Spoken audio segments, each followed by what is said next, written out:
I prefer gold to silver, you know, for my medal. I figured you'd recommend me for one since I, pulled your boots out of the fire. If we present you with a medal, you'll end up sitting on stage listening to politicians make speeches for a couple of hours. Fun. That's a good point. They'd probably make me shave, too. I spent the last 7 weeks working on this baby. No medal's worth that. So, Commander, why don't you tell me why you're really here? How's the Normandy performing? Is she everything they said she'd be? She's the best ship in the fleet, if you've got a pilot who knows how to handle her. Balance isn't what you'd expect. Takes a while to get used to that oversized drive core we got stuffed in the back, and her power can sneak up on you if you're not careful. The Normandy's probably too much ship for your average Alliance pilot, Commander. Lucky for you, I'm anything but average. I like to know my crew. Mind if I ask you a few questions? I can see where this is going. You did a background check on me, didn't you? Well, I'll tell you the same thing I told the captain.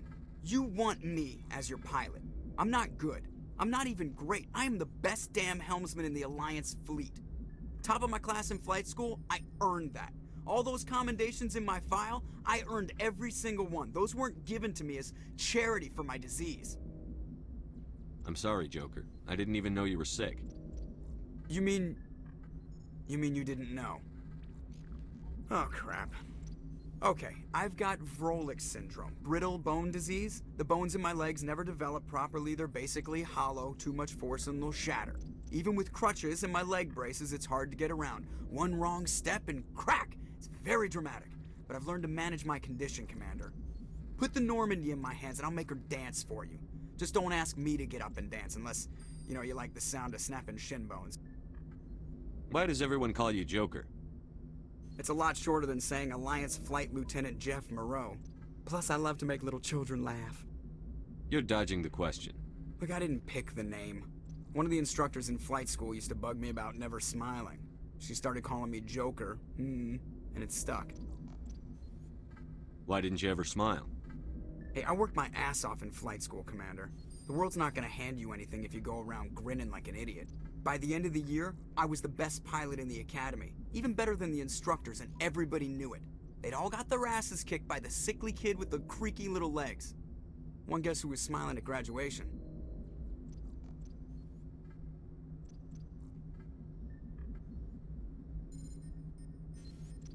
I need to know more about this Vrolik syndrome if I'm putting my ship in your hands. Yeah, of course you do. It's an extremely rare condition. Nobody knows exactly what causes it. Genetic, maybe. It's treatable, but there's no cure. They classify my case as moderate to severe. I was born with over a dozen fractures, hip, thighs, ankles. My bones were already breaking in the womb. 100 years ago, I wouldn't have survived past my first year. Lucky for me, modern medical science has turned me into a productive member of society. I have to go. All right, see ya.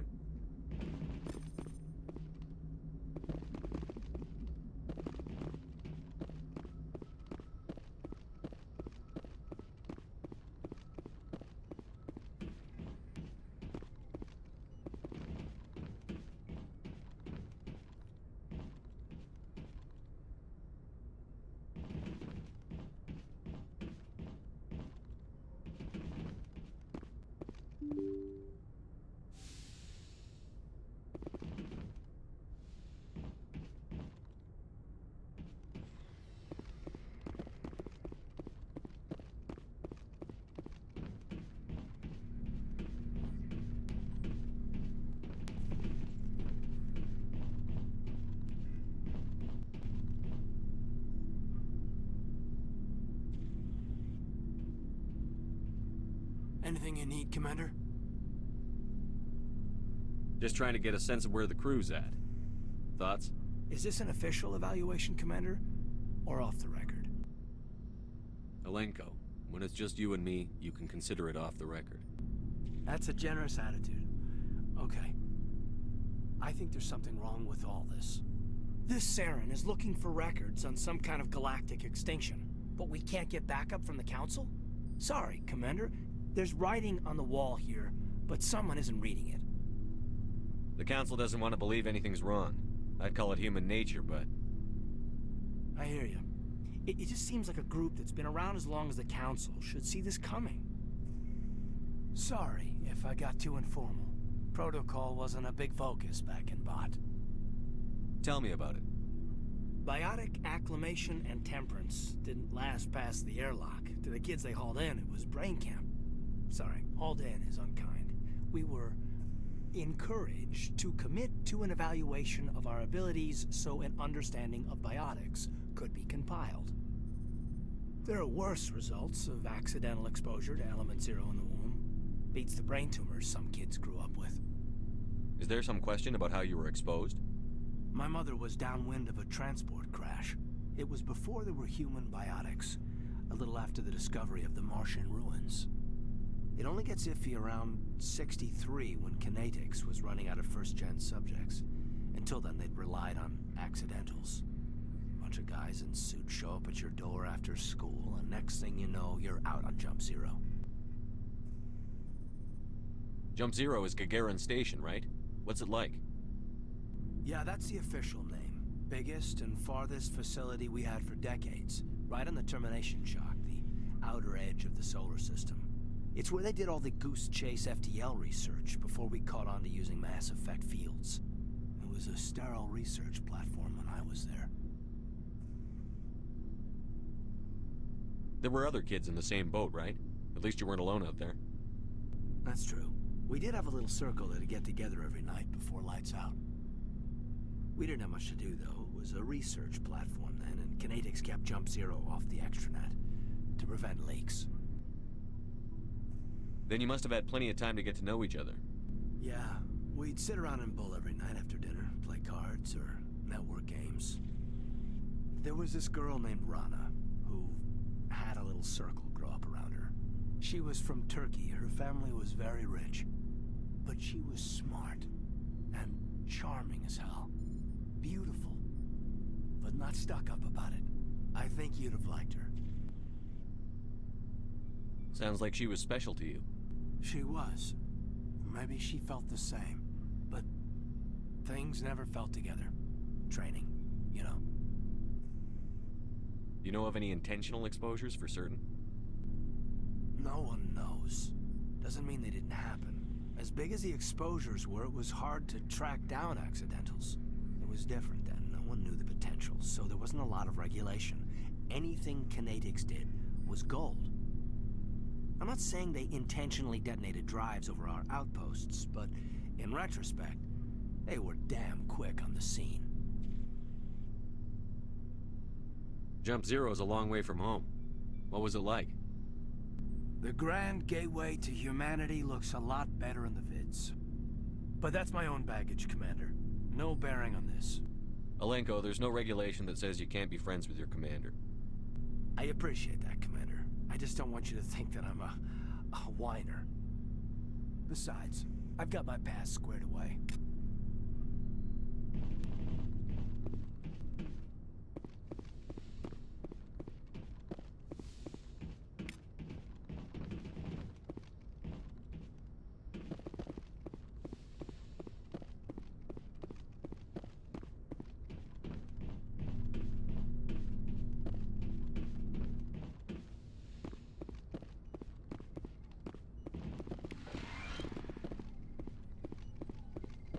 Yes, Commander? Is there something you need? How did you end up serving on an Alliance ship? I enlisted right out of med school. Earth always seemed boring to me. Too safe, too secure. I figured the colonies were teeming with exotic adventure. I wanted to travel the stars, tending the wounds of tough soldiers with piercing eyes and sensitive souls. Turns out military life isn't quite as romantic as I'd imagined. But humanity needs the Alliance if we want to keep expanding through the Traverse, and the Alliance always needs good doctors. So I stayed on to do my part. Ever think you made the wrong choice? Sometimes I think about opening a private practice back on Earth, or maybe taking a position at one of the new med centers out in the colonies. But there's something special about working on soldiers. If I left the Alliance now, I'd feel like I was abandoning them. Keep expanding. How well do you know the Lieutenant? I'd never worked with him before this mission, but he has an impressive service record, over a dozen special commendations. Tends to keep to himself, though. Maybe because of the headaches. It's not easy being an L2. What does that have to do with it? Well, most biotics now use the L3 implants. Lieutenant Alenko was wired with the old L2 configuration. Sometimes there are complications. What kind of complications? Severe mental disabilities, insanity, crippling physical pain. There's a long list of horrific side effects. Caden's lucky. He just gets migraines. I should go. Goodbye, Commander.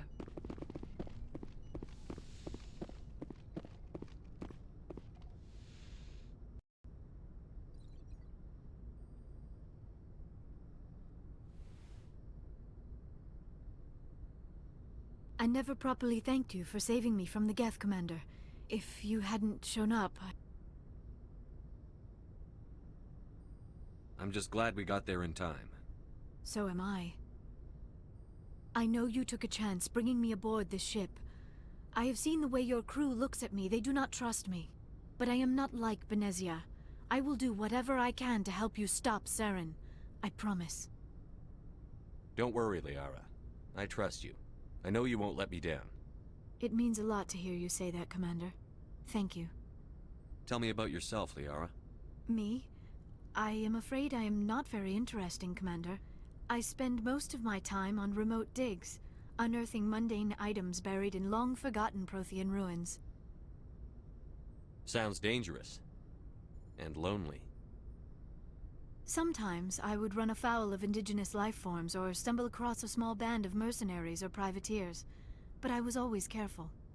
Until the Geth followed me to Artemis Tau, I never found myself in any situation my biotics could not handle. As for the solitude, well, that is one aspect that most appealed to me. Sometimes I just need to get away from other people. You don't like other people? I suppose it comes from being a matriarch's daughter. People expected me to follow in Benezia's footsteps. They wanted me to become a leader of our people. Matriarchs guide their followers into the future. They seek the truth of what is yet to come. Maybe that's why I became so interested in the secrets of the past. It sounds so foolish when I say it out loud. It sounds like I became an archaeologist simply to spite Benezia. All children rebel against their parents. It's a natural part of growing up. Aha, you share the wisdom of the matriarch, Shepard. That is exactly what Benezia said when I told her of my decision. But there was more to it than that. I felt drawn to the past. The Protheans were these wondrous, mysterious figures. I wanted to know everything about them. That is why I find you so fascinating. You were marked by the beacon on Eden Prime. You were touched by working Prothean technology. Sounds like you want to dissect me in a lab somewhere. What? No, I did not mean to insinuate. I never meant to offend you, Shepard. I only meant that you would be an interesting specimen for an in-depth study. No, that's even worse.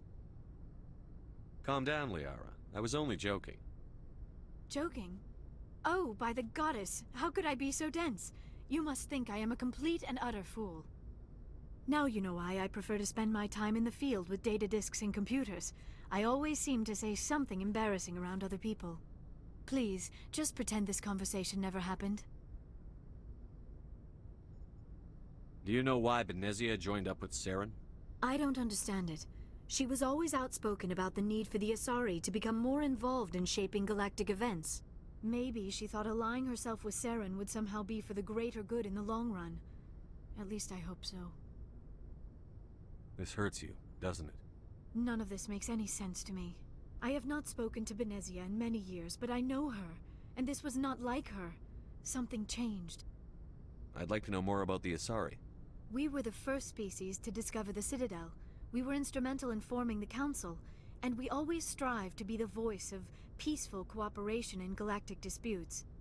My people believe we are all part of a single galactic community. Each species contributes something to the greater whole. Although we seek to understand other species, it seems few of them seek to understand us. The galaxy is filled with rumors and misinformation about my people. Like what? Most of the inaccuracies are centered around our mating rituals. My species is monogendered. Male and female have no real meaning for us. We still require a partner to reproduce. This second parent, however, may be of any species and any gender. I don't understand. Your species can mate with anyone? Mating is not quite the proper term, not as you understand it. Physical contact may or may not be involved, but it is not an essential element of the union. The true connection is mental. Our physiology allows us to meld with other beings. We can touch the very depths of their minds. We explore the genetic memory of their species. We share the most basic elements of their individual and racial identities. We then pass these traits on to our daughters. It is how we learn to grow as a species and how we develop a greater understanding of other races. What happens to your partner after the union? Every relationship is different. Some unions are a single encounter with both parents parting ways afterwards. Others can be more long-term. Sometimes an Asari and her partner will stay together for many decades. Do you know who Matriarch Benezia chose as her partner? She rarely spoke of her partner.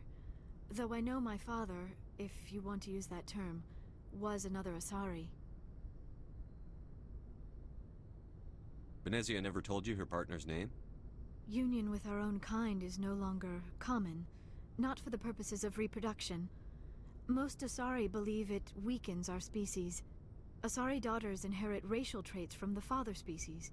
If both parents are Asari, then nothing has been gained, or so conventional wisdom would hold. I am what is sometimes called a pureblood, though no Asari would ever be cruel enough to say the word to my face. It is a great insult among my people. It is possible Benezia's partner was embarrassed by their union. She may have been too ashamed to publicly acknowledge me as her offspring. Maybe she wanted to meet you but couldn't. Something could have happened to her. Maybe she passed away. You might be right. I hope you are. But I have no way to know for sure. Benezia never spoke of her partner.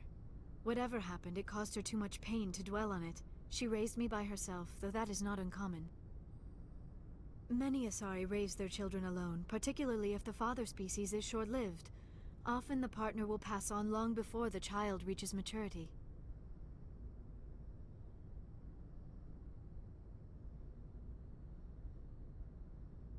You Asari live for 1,000 years. What happens when your partner dies? Few sapient species live as long as my kind. We have learned to take a philosophical approach to our unions. We do not focus on the inevitable loss of our partners. Instead, we enjoy the time we spend with them. And even after they're gone, a part of them lives on in us. The union is a connection that transcends both time and space. I should go. Goodbye, Shepard.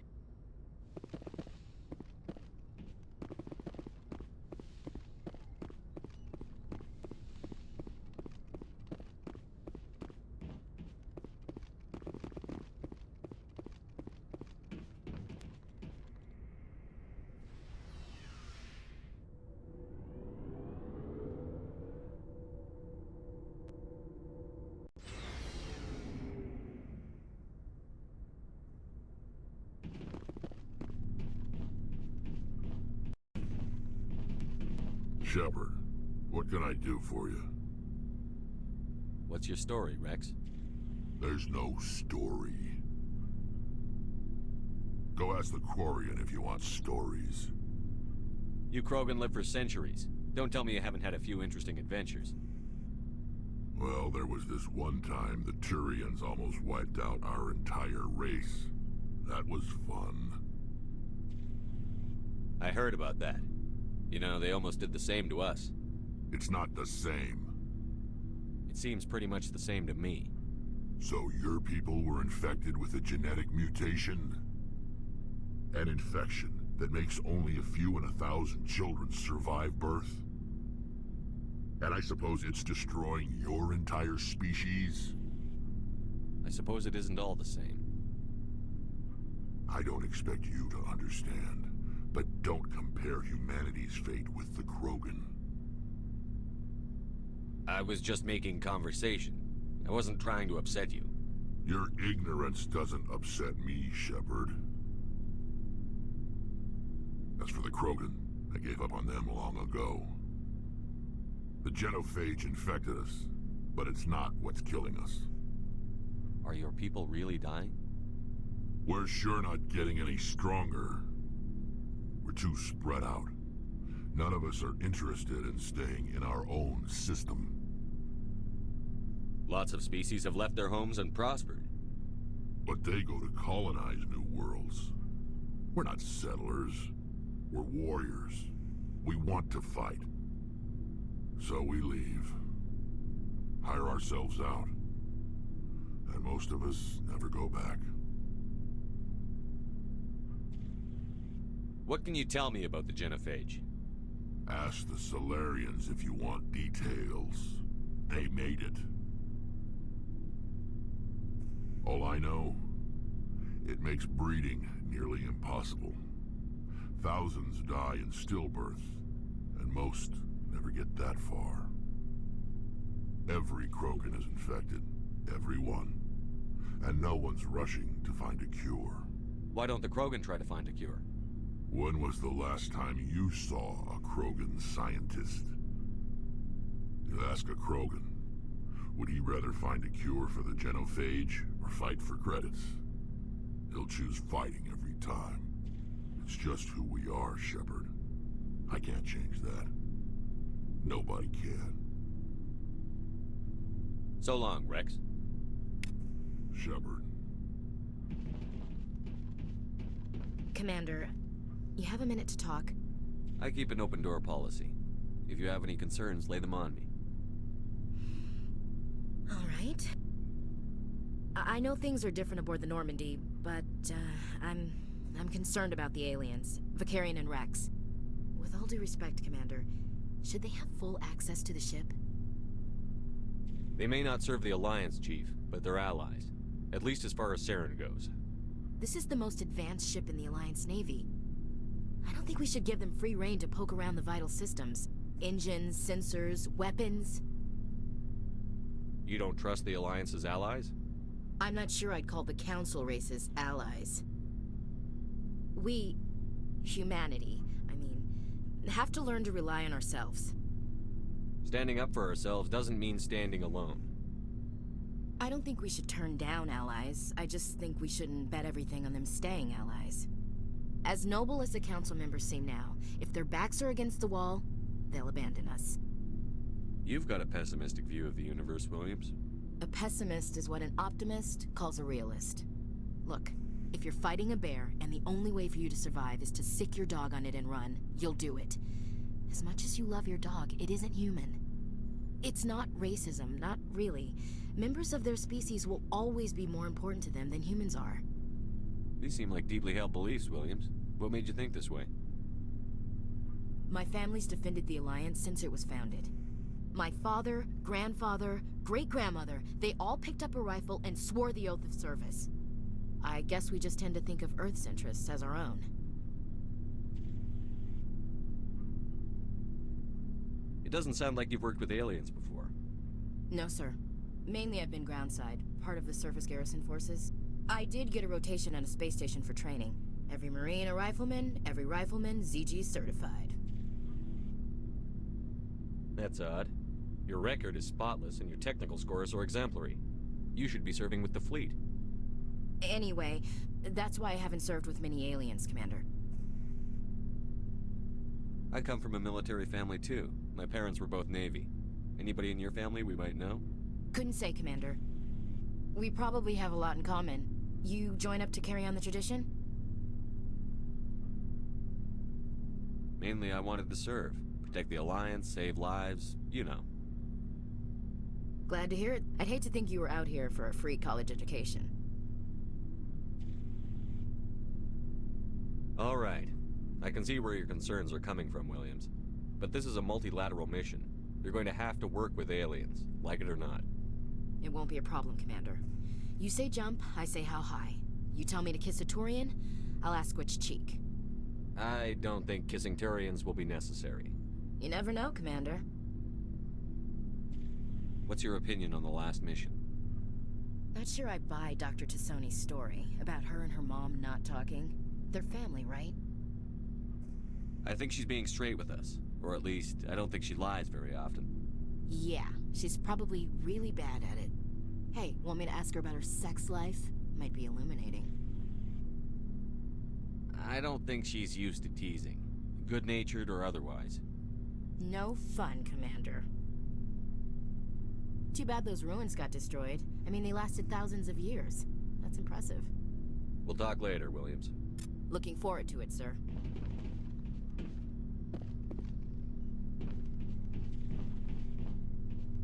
Commander, nice work out there. I knew working with a Spectre would be better than life at CSEC. Have you worked with a Spectre before? Well, no, but I know what they're like. Spectres make their own rules. You're free to handle things your way. At CSEC, you're buried by rules. The damn bureaucrats are always on your back. For the most part, the rules are there for a reason. Maybe. But sometimes it feels like the rules are only there to stop me from doing my work. If I'm trying to take down a suspect, it shouldn't matter how I do it, as long as I do it. But CSEC wants it done their way. Protocol and procedure come first. That's why I left. So you just quit because you didn't like the way they do things? There's more to it than that. It didn't start out bad, but as I rose in ranks, I got saddled with more and more red tape. CSEC's handling of Saren was typical. I just couldn't take it anymore. I hate leaving. I hope you made the right choice. I'd hate for you to regret it later. Well, that's sort of why I teamed up with you. It's a chance for me to get off the Citadel, see how things are done outside CSEC. Either way, I plan to make the most of this. And without CSEC headquarters looking over my shoulder, well, maybe I can get the job done my way for a change. If getting the job done means endangering innocent people, then no. We get the job done right, not fast. Got it? I wasn't trying to... I understand, Commander.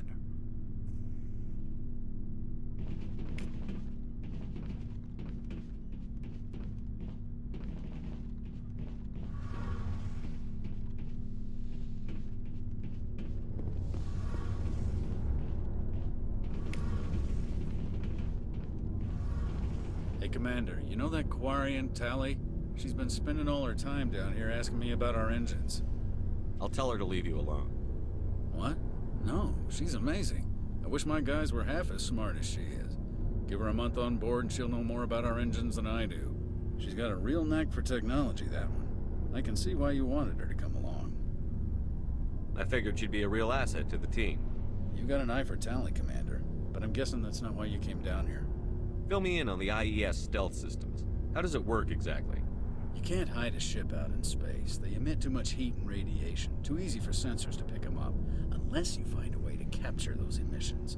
So our stealth systems trap the energy we give off in storage sinks built into the ship itself. No emissions to give away our location.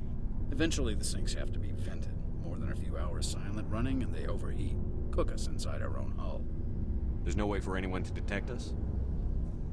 A visual scan can still pick us up. Anyone looking out a window can see us plain as day.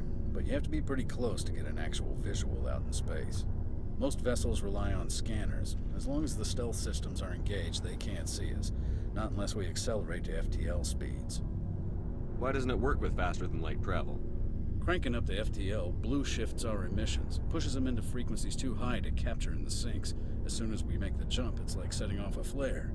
Sensors can pick up our location whenever we enter or exit FTL flight, but for short-range missions, our stealth systems are amazing, and we've got the only one. Where else have you served, Adams? If you name a class of Alliance ship, I've probably served on it. Everything from dreadnoughts and carriers right down to frigates like the Normandy. My last assignment was on the Tokyo, only a cruiser, but she was a good ship. Couldn't hold a candle to the Normandy, though. I want to know more about the Normandy. She's the best ship I've ever served on, probably the fastest vessel ever designed. And she's the only one using the new Tantalus drive core. What's so special about the Tantalus drive core? Proportionally, it's about twice the size of any other vessel. Not only are we faster, but we can run at FTL speeds longer before we have to discharge the core. Carry on, Adams. Aye, aye, Commander. Your ship's amazing, Shepard. I've never seen a drive core like this before. I can't believe you were able to fit it into a ship this small.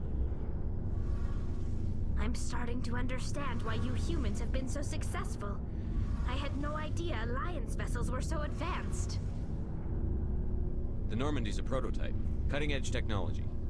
A month ago, I was patching a makeshift fuel line into a converted tug ship in the flotilla. Now, I'm sitting on board one of the most advanced vessels in Citadel space. I have to thank you again for bringing me along. Traveling on a vessel like this is a dream come true for me. I had no idea you found ship technology so interesting. It comes with being a Quarian. The migrant fleet is the key to the survival of my people. Ships are our most valuable resource. But we don't have anything like this. We make do with cast-offs and second-hand equipment. We just try to keep them running for as long as we can. Some of the fleet's larger vessels date all the way back to our original flight from the Geth. I can't believe your fleet's still using ships that are 3 centuries old. They're constantly being repaired, modified, and refitted. They aren't pretty, but they work. Mostly. We've tried to make ourselves as independent as possible on the flotilla. Grow our own food, mine, and process our own fuel. But some things we just can't make on our own. A patch to maintain the hull integrity requires raw materials we just don't have. That's why our pilgrimages are so important. Tell me about your people. Our lives aren't easy. Resources are scarce, and we are constantly on the move. Everything we do must in some way contribute to the continuation of the migrant fleet. There are 17 million Quarians in the flotilla, and each of us relies on the others for survival. The bonds among my people are strong. Unfortunately, we have had to surrender many of the freedoms and civil liberties other species take for granted. What kind of freedoms? Well, it's illegal for parents to have more than one child. If our population grows too much, it would strain our resources to their breaking point. Of course, we also can't allow our numbers to become too few. If our population is in decline, the rule against single births is temporarily repealed.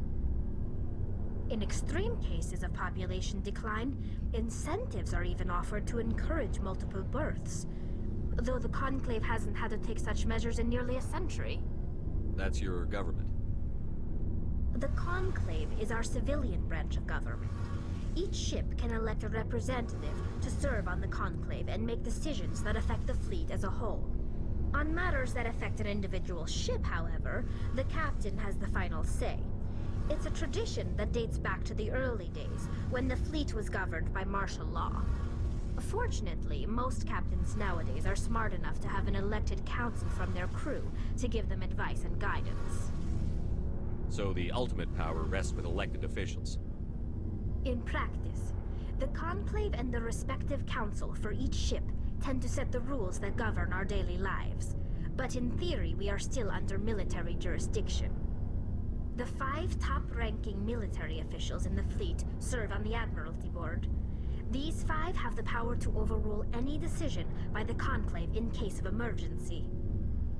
To do so requires unanimous agreement among the Admiralty, and they can only do this once. After that, the entire board must resign their posts.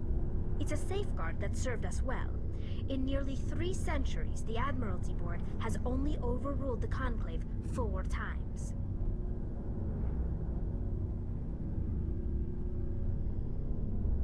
I want to know more about the Geth. I doubt I can tell you anything you don't already know. It's been almost 3 centuries since they drove my people into exile. All I know is the story of their origins. What they were when we created them, and how they turned on us. Interesting. The Geth were originally created to serve as an automated manual labor force. Initially, their intelligence was as limited as any VI. Over time, we made small modifications to their programming to allow them to perform more varied and complex tasks, bringing them closer and closer to true AI status. How come the Council didn't step in and stop you? This wasn't true AI research. We may have been skirting the bounds of the law, but we never did anything that was actually illegal. The changes were so insignificant, so gradual, that we were able to control them. Or so we thought. But one thing we underestimated was the power of the neural network. A million Geth thinking simultaneously created an inherently unstable matrix. So, the Geth share brain power? Many of the Geth's logic systems were designed to work in concert with other nearby Geth. Basically, the more of them you have in a group, the smarter they are. So there's some sort of group consciousness. No, nothing like that. They cannot share sensory data or information. Their programming cannot handle that much simultaneous input. Each Geth maintains an individual awareness and identity. The neural network only operates on a process-based level. It's basically the synthetic equivalent of a subconscious. But when they're in close proximity, they can coordinate low-level functional processes, freeing up more capacity for original or independent thought. That doesn't make any sense. I'm probably oversimplifying. The Geth are incredibly advanced and complex creations. All you need to know is that they get smarter when they gather in large numbers. As we built more and more Geth, their effective intelligence became more sophisticated, more abstract. One day, a Geth began to ask its Quarian overseer questions about the nature of its existence. Am I alive? Why am I here? What is my purpose? As you can imagine, this caused a near panic among my people. I don't see what's so bad about those questions. The Geth were created to engage in mundane, repetitive, or dangerous manual labor. That's fine for machines, but it won't satisfy a sentient being for long. The Geth were showing signs of rudimentary self-awareness and independent thought. If the Geth were intelligent, then we were essentially using them as slaves. It was inevitable the newly sentient Geth would rebel against their situation. We knew they would rise up against us, so we acted first. A general order went out across all Quarian-controlled systems to permanently deactivate all Geth.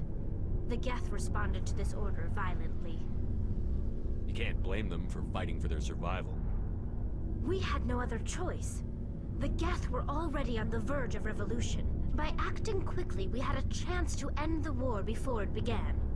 The hope was that most of the Geth would still be little more than machines, incapable of organized resistance. But they had progressed much further than anyone anticipated. The war was long and bloody. Millions upon millions of Quarians died at their hands. In the end, we were forced to flee our own homeworld. We feared the Geth would pursue us, but they never came beyond the Veil.